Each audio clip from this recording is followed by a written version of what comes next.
I used to be a swordmaster, but now I'm so much more. Hello, Rivals fans, and welcome back to the Rivals Report, the show that gets you up to speed on Rivals esports news in a nice, bite-sized package. My name is Diatonic, and this is the Rivals Report number 37 for the week of February 23rd, 2026, powered by Gamer Advantage. On this week's report, what would a Marvel Rivals tournament look like if primary fire wasn't allowed? We find out as we bring you highlights and coverage of the Right of Way Rumble hosted by Rivals streamer NoDamageRocket. In Collegiate Rivals news, we cross the pond for the London Varsity Project's Marvel Rivals tournament hosted by Engage. Plus, Partners Assembled is back, and we're covering profiles on two orgs returning to competitive Marvel Rivals. And the Scouting Spotlight brings you pro player profiles on some of the stars from the Pacific and China regions. Have you ever wondered what a Rivals match would look like if you took away everyone's ability to use their primary weapons? Would you be able to create a functional team composition without left-clicking? What would an entire tournament of this format be like? Rivals streamer NoDamageRocket set out to answer those questions and more with the first ever Right of Way Rumble, a tournament that made left-clicking illegal. 24 Rivals creators and players across a wide variety of ranks joined in the competition, forming 4 teams that would compete in a round-robin competition, followed by a grand finals between the top 2 teams. Small and large creators, up-and-comers and rising stars, and some new names were all on display here. I was even able to participate in this tournament alongside the rest of the no-click click, and it was quite possibly some of the most fun I've had in my year plus of playing Rivals. The main rule of the tournament, of course, was that players were not allowed to use their primary fire abilities to deal damage, and primary fire wasn't allowed to be rebound to a different key. There were a few exceptions to this rule, as left clicks to place deployables such as Groot Walls, Strange Portals, and of course Rocket's ultimate were allowed. Additionally, melee heroes whose melee attack was the same whether they clicked or pressed V were allowed to melee as normal, but they had to press the V key the entire time. Any ultimates or abilities that require left click to confirm damage, such as Wolverine's Last Stand, Magic's Limbo Slash, and so on, were deemed illegal. Those that violated these anti-left click laws would come face to face with a punishment from the punishment wheel. Those left click criminals and their team would be subject to a variety of debilitating effects, such as the Boogie Bomb that forced the offending team to activate an emote on the spot, the Role Switchinator that forced the offending player to change to a different role, and the dreaded I Am Groot, which forced the team's voice communications to only be I Am Groot for a short amount of time, resulting in some serious hilarity. I'm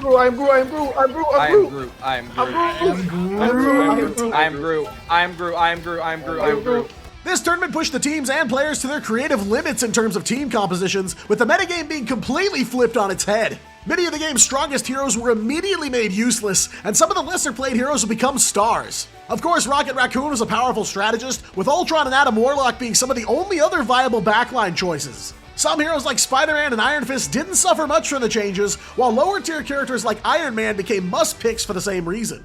This gave the spotlight to several underutilized characters in pro play and rewarded players of some of the more niche heroes with the ability to shine bright. The first team to qualify for the grand finals were the Backline Bandits, who went on an absolute tear in the round-robin stage. They'd take all 3 maps against Thing Sahur and Glorp Nation, building themselves a sweeping wave of momentum that helped them lock in a grand final slot before their round-robin match. They'd beat us for the no-click click in that third round-robin match, and though they'd finish 1 and 2 in that series, it was more than enough to punch their ticket. The no-click click would end up being their opponents in that final showdown, a team that saw similar success throughout their round-robin matches. In terms of overall map scores, the NCC technically won each series in round-robin, meaning there were great expectations for this team going into the final match. But since the Bandits and the Click had clashed in the series just before the grand finals, the Backline Bandits were able to go back to the drawing board and make some very quick adjustments. Rocket will be first banned by both sides throughout this series, and it'd all kick off on Krakoa. The Bandits would bring the Payne brothers of Thing and Hulk for their front line, but even all that beef wasn't quite enough to take the opening map away from the Click. But the Backline Bandits would complete the download between maps, and they'd begin hyper-focusing the backline of the Click, keeping their strategists offline and opening the door for them to take a huge win on Spider Islands. That would leave the Click on the back foot and scrambling for answers, but the Bandits would bring the Payne to Hall of Dajalia for map 3, taking the series lead and advancing to match point. We were on to Midtown for map 4, potentially the final map of the series, but the Click had other plans. In spite of being forced to channel Groot on comms, they'd power through, clawing their way to an intense map 5. And then it'll all come down to Central Park for the true final showdown, and try as they might, after being unable to unlock the payload, the Backline Bandits would give the no-click click a coup de grace for the win. Certainly a departure from what we're used to in competitive rivals, but this event felt like a breath of fresh air. We got to see heroes and strategies we wouldn't normally see in a tournament setting, got to witness a number of smaller creators and up-and-comers show their stuff, and it was all broadcast beautifully by the pros over at Hammer & Shield Productions. This was certainly a fun tournament to watch, and I can tell you that it was even more fun to compete in it, especially as a big Rocket Raccoon player. NoDamageRocket has plans for future tournaments as well, so keep your eyes peeled for the next creative endeavor. This week in the Collegiate Rivals scene, we're leaving the Americas region and headed for EMEA, more specifically for the UK. This is the London Varsity Project's Marvel Rivals Tournament, bringing together some of the top UK university talent to compete in an online bracket, and all culminating in a LAN showdown between the top two teams. This double elimination tournament took place over 2 days and was all hosted by Engage, an esports platform looking to bring together players for events in multiple titles, best known for their work in Pokemon Unite. I was invited to the booth on this one, working alongside a killer lineup featuring Spartan Tano, Fabs, and Rekka. We brought the action every step of the way throughout the tournament, as all matches were covered on the broadcast, giving each team ample opportunities to show their stuff and make themselves known. King's College of London was one of the big players in this tournament, taking an early loss to Royal Holloway in the second round that would force a big lower bracket run for them. But KCL had some standout players, with duelist Prince Ali leading the charge in a number of situations for that team. Vanguard player Schiffler was also a major player for this squad, locking in an insane Penta KO on Dr. Strange and filling the KO feed with some big Magneto plays as well. They took the early loss in stride though, battling through the likes of Surrey, the campus of Esports, and Queen Mary in the lower finals to punch their ticket to Grands. Royal Holloway also quickly emerged as a powerhouse in this event as well.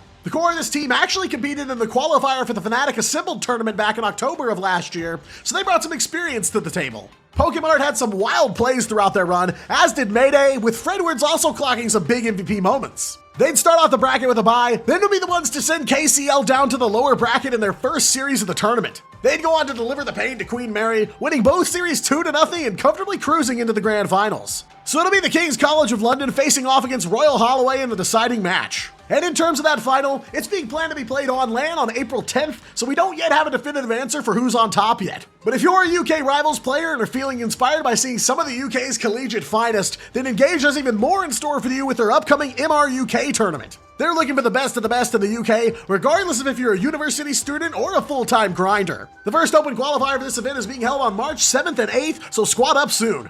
Last week on the Rivals Report, we kicked off our newest recurring segment, Partners Assembled. In this segment, we bring you the profiles of the 2026 Ignite partner teams, bringing you their histories in both Rivals and other esports, breaking down their rosters if available, and getting you ready to see these teams compete. This week, we've got two orgs that are returning to the Rivals scene in 2026, bringing a wealth of experience to the table. For our first org, we look to the Americas region, and this is a big one as well. They became one of the region's powerhouses early on, picking up big wins and becoming a major threat. They struggled in the second half of the Ignite season and would eventually put a halt on their Rivals operations, but that's all changing in 2026. Becoming iconic almost as soon as their Rivals journey began, we're starting off by taking a look at NA Esports org Sentinels. Sentinels were born as a North American League of Legends Championship Series team all the way back in 2016, originally known as Phoenix One. Once the LCS moved to a franchising system, Phoenix One would depart the league and partner up with Cronky Esports and Entertainment to create the Los Angeles Gladiators in the Overwatch League. The company would become Sentinels in 2018 and start joining other esports including Hearthstone and Fortnite.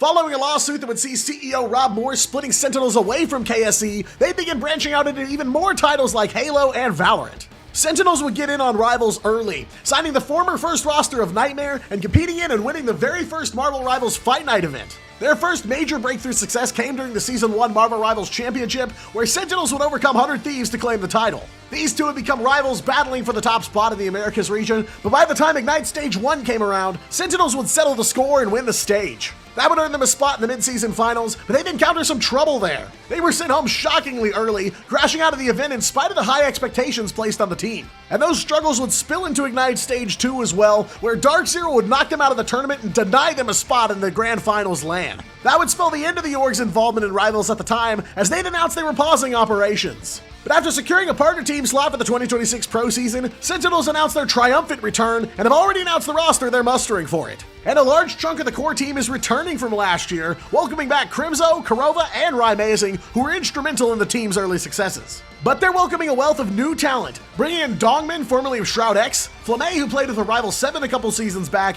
and Yusher, who's played with teams like Citadel NA, Team Kiri, and Lunex Gaming. They've also signed Mirror to play flex for the team. This signing is essentially bringing in the full former roster of Lunex Gaming, who recently took second place in the Mega Monthly. The only difference between that roster and the new Sentinels roster is Techie, who they swapped for Dongman on the main roster.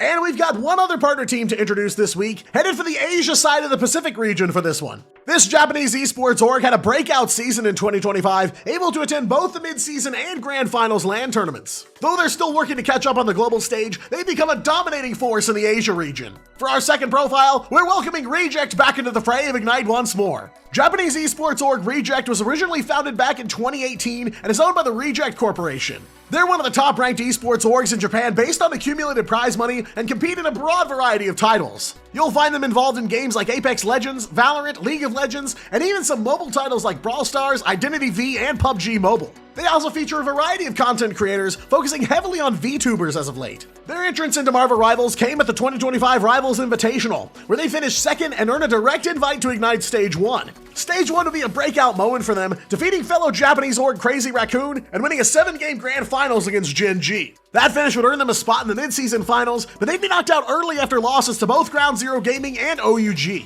They'd have a solid performance in Stage 2 as well, but would fall just short of claiming the crown at the hands of their rivals in Crazy Raccoon. They'd have another LAN opportunity at the Grand Finals, where they'd survive the group stage with a solid 3-2 record, but would be eliminated by a 1-2 punch from Navi and 100 Thieves. Down but not out, Reject would announce that they were sticking with Rivals in the wake of the partner team's reveal. And their roster is already available as well, featuring several talented faces from across the Asia region. They're welcoming back original Reject roster members Piggy and Gargoyle, who played under the org's banner all last season. And with Crazy Raccoon not currently mustering a roster, they picked up several of that org's former players, including Brownie, Seung-hoon, and Lastro. They're also bringing on Yaki, who was last spotted playing under the Crazy Raccoon banner in a Season 5 MRC. In fact, this entire Reject roster is the Crazy Raccoon roster from that Marvel Rivals Championship, retaining some of the top talent Asia has to offer. And speaking of the Asia region, we're rounding out this report with another scouting spotlight. On this week's spotlight, we wanted to bring some attention to both the Pacific and China regions by covering some of their star players. While PAC and China are still in the hunt to up their game and compete on the global stage, the regional stages for these two can get quite intense, so it's important to know some of the talent there if you plan on watching those regions. We'll kick things off with a player from Asia first. This player has an accomplished background in the Overwatch League, bringing a wealth of hero shooter experience to the table.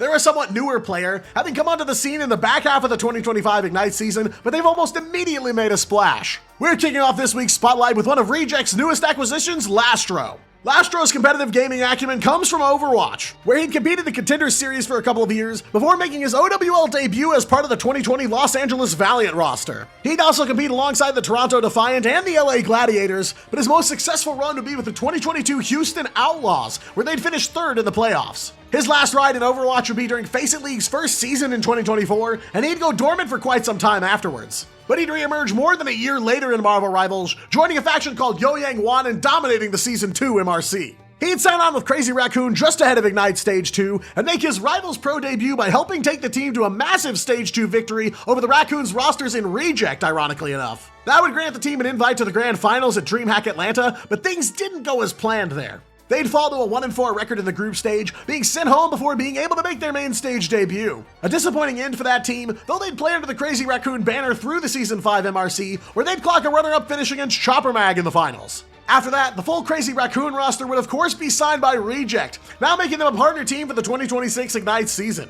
Lastro's in-game focus is on a combination of sustain and zoning. His hero pool is incredibly deep, using heroes like Invisible Woman, Jeff the Landshark, and Loki to try and control the battlefield to his team's advantage. He's not quick to crack under pressure, running towards danger with every intention to help his team play through even the wildest of ult barrages. And of course, accounting for his OWL experience, Lastro is a player with plenty of tricks left up his sleeve. From Korea to Australia, we're hopping to the other side of the Pacific region for this next profile. This player's been making waves in Oceania since the early days of competitive Rivals, but wouldn't make his LAN debut until the Grand Finals. He's been a part of a few different rosters, but made a name for himself as a pivotal piece of the Chopper Mag roster. We're profiling one of Gen G's newest strategist players, Skittles. His Rivals debut came in the 2025 Invitational, where he'd compete and earn a runner-up finish as part of a faction called Platinum Star. But his first big break would come when he signed with Kanga Esports for Stage 1 of Ignite. They'd unfortunately missed the mid-season finals just by a hair, and Skittles will depart the team shortly after. He'd re-emerge in Stage 2 of Ignite, now playing alongside a roster known as Chopper Mag.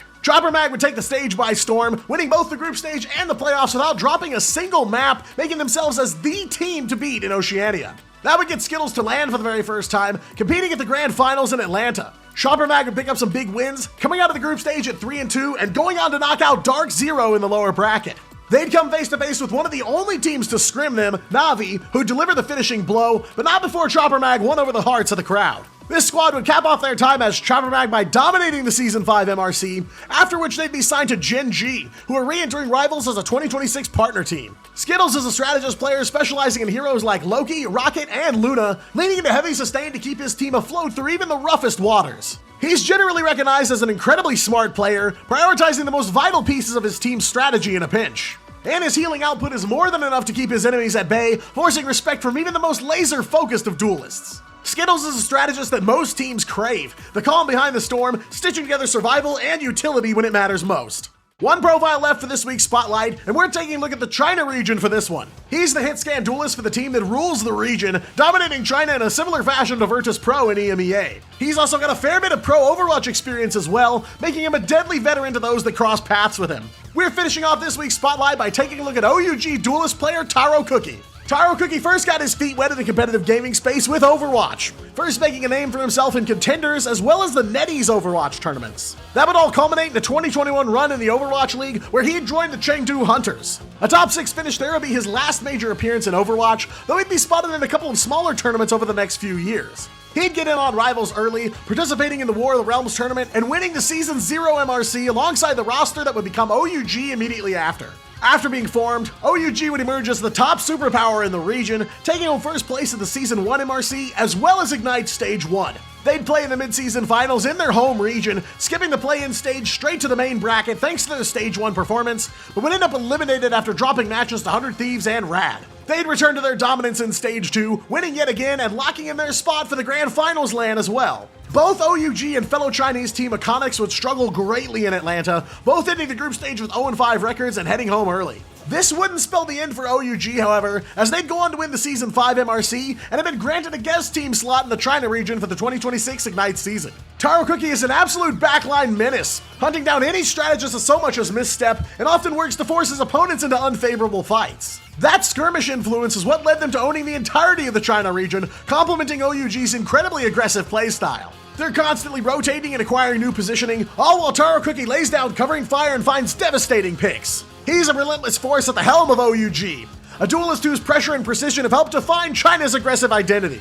And that's a wrap on both our partner team and player profiles. If you need a refresher on these profiles or want to see even more of them, be sure to check out the Shorts tab on my channel or follow my TikTok. I upload almost daily profile breakdowns on those platforms as well, delivering vital competitive player knowledge in a condensed, time-saving format. Well, that's all for this week's Rivals Report. Be sure to subscribe to stay up to date on the latest in Marvel Rivals Esports. And be sure to follow me on other platforms including Twitch, X, and TikTok. And if your eyewear needs an upgrade, go with Gamer Advantage. Gamer Advantage provides high-quality, stylish frames equipped with blue light protective lenses to give your eyes a rest during those ranked grinds. Check them out at the link in the description and use the code Diatonic to support the channel and get yourself a discount. I've been Diatonic, you've been amazing, and I'll see you in-game.